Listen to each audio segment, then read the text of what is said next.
नमस्कार बच्चों उम्मीद करती हूँ कि आप स्वस्थ और कुशल होंगे। बच्चों, पिछली वीडियो में हमने बसंत की पुस्तक के पार्ट 1 से 9 पूरे कर लिए हैं। जो आपके फर्स्ट सेमेस्टर का सिलेबस था वो हमने कंप्लीट कर लिया। उसको आपने साथ साथ लर्न जरूर करते रहना है, ठीक है। भारत की खोज की पुस्तक का कार्य भी आपने और अपनी बसंत की पुस्तक का भी, क्योंकि आपके 1 अक्टूबर से आपके फर्स्ट सेमेस्टर के एग्ज़ाम शुरू होने वाले हैं। तो आपने अब साथ साथ अपनी लर्निंग की तैयारी ज़रूर रखनी है बच्चे, ताकि आपके अच्छे मार्क्स आ जाएं। और आपने जूम मीटिंग भी आपने अटेंड करनी है हर ट्यूसडे को, क्योंकि उसमें आपकी अब अटेंडेंस हुआ करेगी। और आपको पता ही है कि पहले भी आपकी जो अटेंडेंस होती है आपकी रिज़ल्ट में काउंट होती है और उसके भी मार्क्स लगते हैं, उसको भी ऐड करके रिज़ल्ट बनाया जाता है। तो अब आपका यानी कि वो रिज़ल्ट में ऐड होएगी, अब हर मीटिंग में आपकी अटेंडेंस होएगी। तो प्लीज़ सभी ने आपने अपनी जूम मीटिंग अटेंड करनी है। और आज से हम आपकी व्याकरण की हिंदी की बुक का काम शुरू करने जा रहे हैं। पहले हमने छुट्टियों से पहले, गर्मी की छुट्टियों से पहले हमने 1 से 4 पार्ट पूरे कर लिए थे। आज हम पार्ट नंबर 5 शुरू करने जा रहे हैं, जिसका शीर्षक है शब्द और शब्द के भेद। आपने ये जो सारे लेसन हैं ये आपने पिछली अपनी क्लासेस में पढ़ रखे हैं, आपको इसके बारे में नॉलेज है भी, लेकिन ये दोबारा से आपको एक बार रिमाइंड करवाया जा रहा है, सारा सिलेबस एक बार कवर करवाया जा रहा है। तो आपने दोबारा इसको समझोगे और करोगे। पहले है शब्द, यानी कि शब्द क्या है। हम सब प्रतिदिन न जाने कितने शब्दों का प्रयोग किसी न किसी रूप में करते हैं, जैसे माता, पिता, भाई, बहन, घर, मकान, यानी कि कुछ अन्य आपको ये बहुत से उदाहरण दे रखे हैं। ये सब आपके हिंदी के शब्द हैं, जिनका प्रयोग हर हिंदी भाषी अपने दैनिक जीवन में विभिन्न कार्यों के लिए करता है।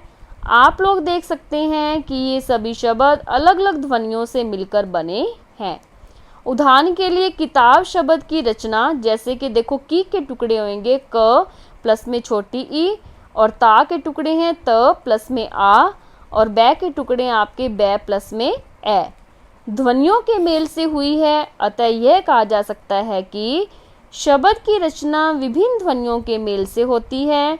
अब प्रश्न उठता है कि क्या कोई भी ध्वनि किसी भी ध्वनि से मिलकर किसी भी अनुक्रम से शब्द बना सकती है? नहीं। किताब शब्द में आई ध्वनियों के यदि क्रम बदल दिए जाएं तो उनके शब्द हिंदी के शब्द नहीं होंगे।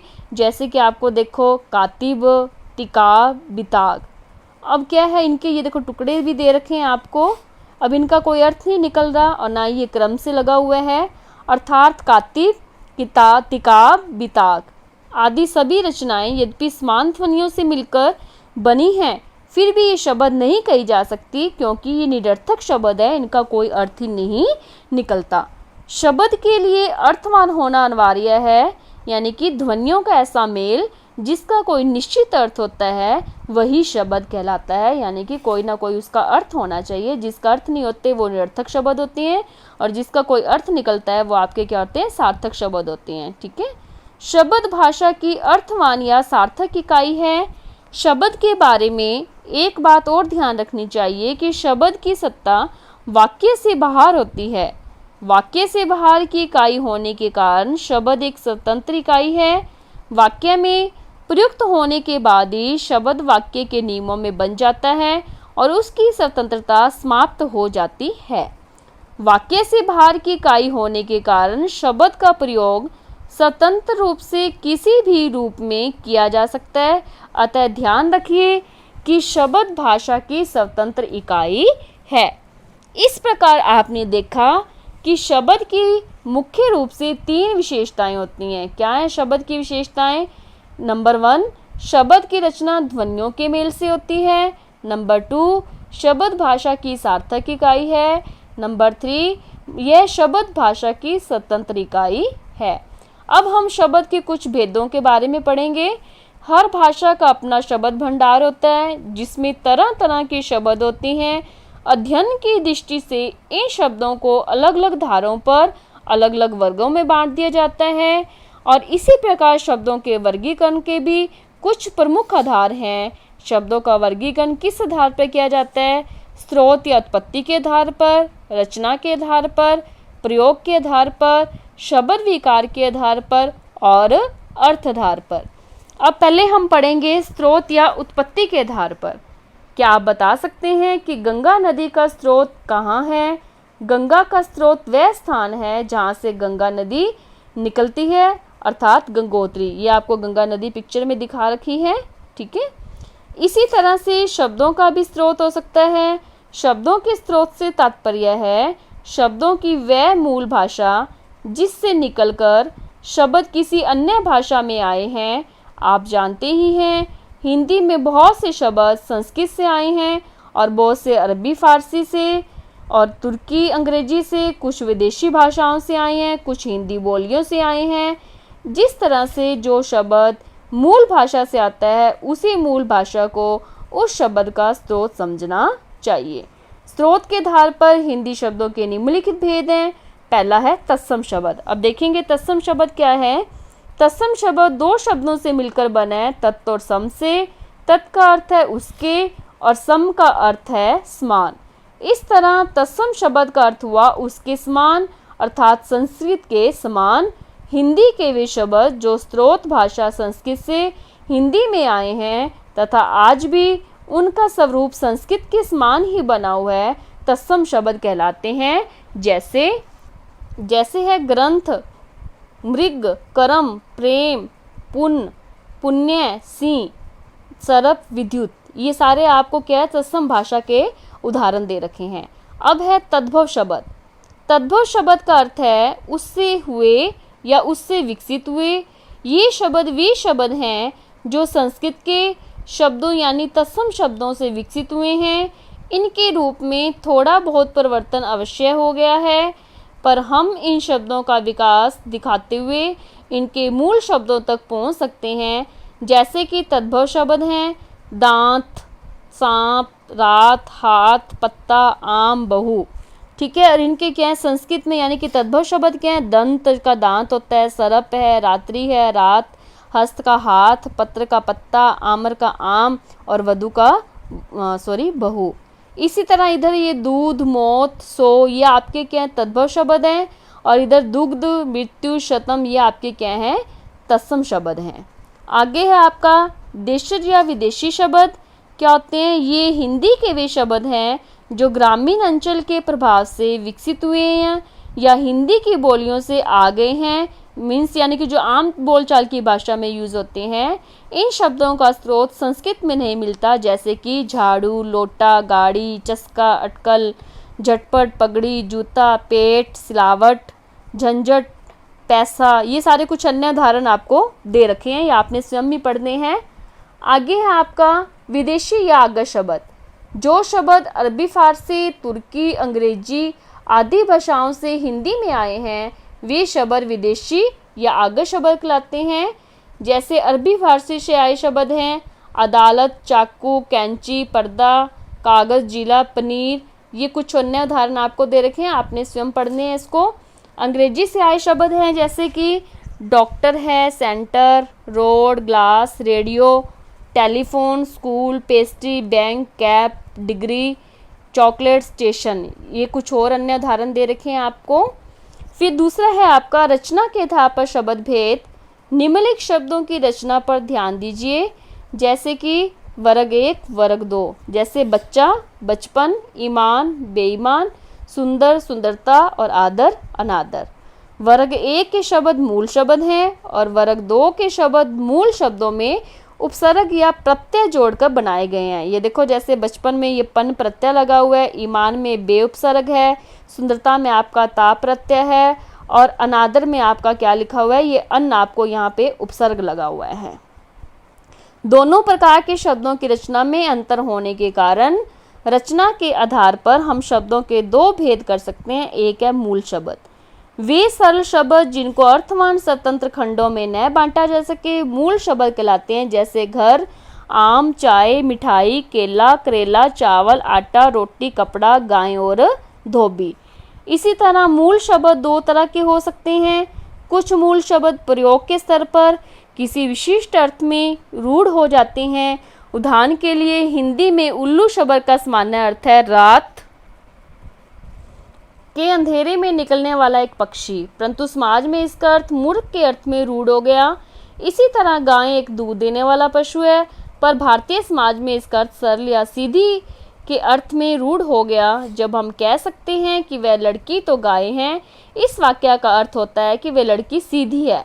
इस तरह मूल शब्दों के दो भेद हो जाते हैं।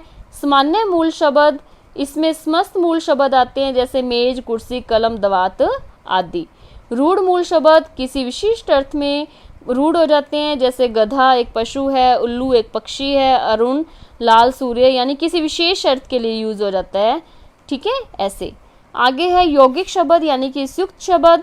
जो शब्द एक से अधिक इकाइयों से मिलकर बनते हैं यौगिक या संयुक्त शब्द कहलाते हैं। हिंदी में संयुक्त शब्द प्राय 3 प्रकार के होते हैं: मूल शब्द प्लस मूल शब्द प्लस प्रत्यय, उपसर्ग प्लस मूल शब्द। जैसे मूल शब्द में मूल शब्द जुड़ा हुआ है, जैसे पत्र प्लस में वाहक, पत्रवाहक, राष्ट्र प्लस पिता, राष्ट्रपिता, काली प्लस मिर्च, काली मिर्च। अब मूल शब्द में प्रत्यय जुड़ा, जैसे शरीर प्लस इक प्रत्यय, शारीरिक, योग प्लस इक, यौगिक, बच्चा प्लस पन, बचपन। अब उपसर्ग में मूल शब्द जुड़े हैं, जैसे अन प्लस आदर, अनादर, अन प्लस पढ़, अनपढ़, और वी प्लस नम्र, विनम्र। आगे देखिए, मूल शब्दों की ही भांति कुछ यौगिक शब्द भी किसी विशिष्ट अर्थ में रूढ़ हो जाते हैं। जैसे घर वाला एक यौगिक शब्द है। घर तथा वाला 2 इकाइयों के मेल से बना है। इन शब्द का सामान्य अर्थ है गृह का स्वामी, परंतु हिंदी में यह पति के अर्थ में रूढ़ हो गया है। अतः ऐसे यौगिक शब्द जो किसी एक अर्थ के लिए रूढ़ हो जाते हैं योग रूढ़ कहलाते हैं। इस दृष्टि से यौगिक शब्दों के भी 2 भेद होते हैं: सामान्य यौगिक और रूढ़ यौगिक शब्द। सामान्य यौगिक शब्दों के उदाहरण आप ऊपर कुछ देख चुके हैं, और अब योगरूढ़ शब्दों के उदाहरण देखेंगे, जैसे पंख प्लस ज पंकज, जल प्लस ज जलज, और अ प्लस मृत अमृत। इनका अर्थ है जैसे शंख, मछली, कमल, और रूढ़ में कमल हो जाता है। ठीक है, इसी तरह जैसे कि इसका जलज शंख, कमल, रोटी, चंद्रमा, और इसका क्या हो जाता है, कमल। अब तीसरा उदाहरण है आपका भेद है प्रयोग के आधार पर। प्रयोग के आधार पर शब्दों के 2 भेद हैं: सामान्य शब्द और परिभाषिक शब्द। सामान्य शब्द जितने भी सामान्य जनजीवन से जुड़े शब्द हैं वे सब इस श्रेणी में आते हैं, और इन शब्दों का प्रयोग प्रत्येक भाषाभाषी दिन प्रतिदिन के व्यवहार में करता है, जैसे दाल, चावल, रोटी, सब्जी, घी, नमक आदि। और भी आपको ये वस्तुएं उदाहरण दे रखे हैं ये सभी। और परिभाषिक शब्द किसी विषय विशेष से संबंधित होते हैं, जैसे कानून, कार्यालय, बैंक, व्यवसाय, विज्ञान, कोर्ट कचहरी आदि क्षेत्रों में प्रयुक्त होने वाले शब्द हैं। इन शब्दों को तकनीकी शब्द भी कहते हैं। सामान्य शब्दों की तरह इन शब्दों का प्रयोग सामान्य संदर्भ में नहीं हो सकता, बल्कि इनका प्रयोग किसी न किसी विशिष्ट संदर्भ में किया गया है। इन शब्दों को परिभाषिक शब्द इसलिए कहा जाता है क्योंकि इनके अर्थ पूरी परिभाषा देकर ही समझाए जा सकते हैं। देखिए कुछ उदाहरण। कार्यालय में प्रयुक्त होने वाले परिभाषिक शब्द हैं, जैसे आदेश, अनुदेश, आवेदन, स्वीकृति, मिसिल, मसौदा, टिप्पणी आदि। और बैंक में प्रयुक्त होने वाले परिभाषिक शब्द हैं ऋण, अदायगी, लेखा, खाता, जमा, वसूली आदि। और कचहरी में प्रयुक्त होने वाले शब्द हैं जैसे कि है अपील है, मुकदमा है, गवाह है, खारिज, सम्मान, कुड़की, सजा, फरियादी आदि है। और भौतिक विज्ञान में प्रयुक्त होने वाले शब्द हैं जैसे कि आपका गति है, वेग है, चाल है, त्वरण है, तापमान है, और आदि शब्द हैं इसमें। 4th है शब्द विकार के आधार पर शब्दों का प्रयोग जब वाक्य में किया जाता है तब कुछ शब्दों में प्रत्यय आदि के लग जाने से उनके रूप में परिवर्तन हो जाता है। जैसे बच्चा शब्द में प्रत्यय लगकर बच्चे, बच्चों, बच्चों आदि रूप में, या मैं सर्वनाम से बने मेरा, मेरे, मुझे, मुझको आदि रूप। इसके विपरीत कुछ शब्द ऐसे भी होते हैं जिनके रूप में कभी परिवर्तन नहीं होता और वे हमेशा अपने मूल रूप में ही बने रहते हैं, जैसे यहाँ, वहाँ, और, अथवा आदि। शब्दों के रूप में होने वाले इसी परिवर्तन को व्याकरण में विकार कहा जाता है। इस आधार पर शब्दों के 2 भेद किए जा सकते हैं: विकारी शब्द और अविकारी। विकारी शब्द वाक्य में प्रयोग करते समय जिन शब्दों में विकार उत्पन्न होता है, जिनके रूप में परिवर्तन होता है, वे शब्द विकारी कहलाते हैं। हिंदी में विकार होता है संज्ञा, सर्वनाम, विशेषण और क्रिया शब्द से। ठीक है, जिनमें यानी कि लिंग, वचन, कारक आदि के प्रत्यय विकार उत्पन्न करते हैं। क्रिया के वे शब्द जिनमें काल, पक्ष, वृत्ति, वाच्य आदि के प्रत्यय विकार उत्पन्न करते हैं। देखिए जैसे संज्ञा में लड़का, लड़के, लड़कों, लड़की, सर्वनाम में वह, उसे, उसको, उससे, और विशेषण में अच्छा, अच्छे, अच्छी, क्रिया चलना में जैसे चल, चलें, चलो आदि। अविकारी क्या होते हैं? वाक्य में प्रयोग करते समय जिन शब्दों में कोई विकार नहीं होता या जिनके रूप में कोई परिवर्तन नहीं होता वे अविकारी शब्द कहलाते हैं।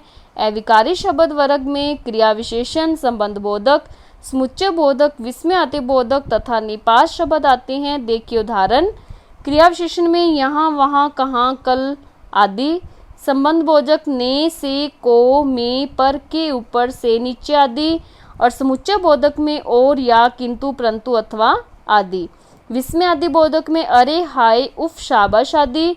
और निपात भी, तो आदि।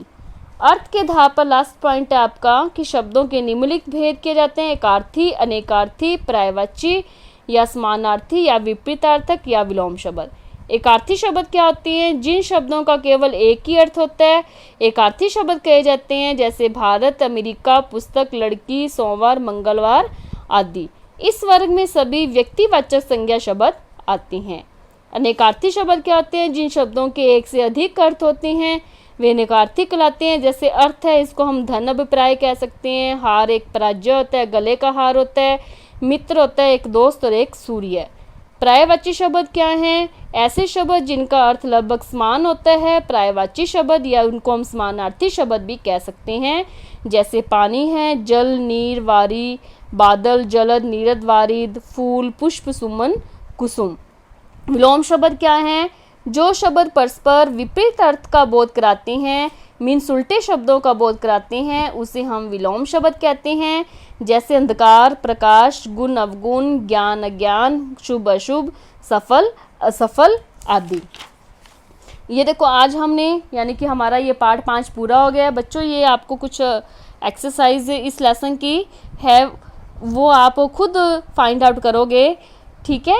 वीडियो में आपने इस लेसन की जो एक्सरसाइज दे रखी है आपने रफ नोटबुक पर फाइंड आउट करनी है। नेक्स्ट डे मैं इसकी PDF भेजूंगी, फिर आपने इसे उसमें से देख के इस बुक में चेक करना है और इसको राइट करना है आपने, ठीक है। इसके जो क्वेश्चन आंसर है वो भी दूंगी और आपने जो पहले व्याकरण की अपनी नोटबुक लगा रखी है ना उसी में आपने आगे ये लेसन 5 स्टार्ट करना है, ठीक है। राइटिंग अच्छी करना, आपकी राइटिंग बहुत गंदी होती है, तो आप जूम मीटिंग भी अटेंड किया करो ज़रूर और अपनी इस वीडियो को भी जरूर देखा करें और समझा करें और साथ साथ अपना काम लर्न किया करें। धन्यवाद।